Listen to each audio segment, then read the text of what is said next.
YouTube TV versus Sling TV, which is better? In this video, I will explain each and everything so you can form an opinion and you can buy best service for you. So let's get into it.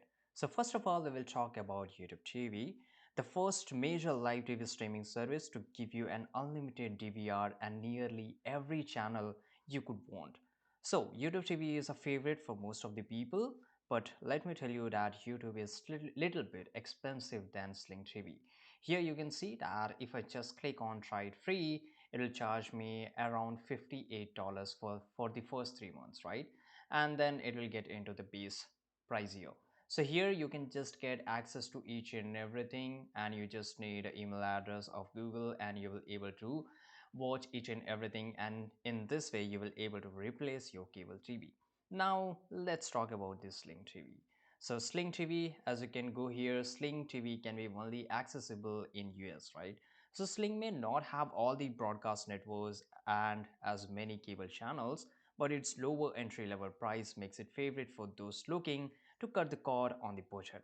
And it's super customizable. But to get local network and ESPN, you have to pay a little bit extra $55 per month. So here you can see that here you can just make your own bundle, but here in the starting you will get two bundle to you can choose any one of it.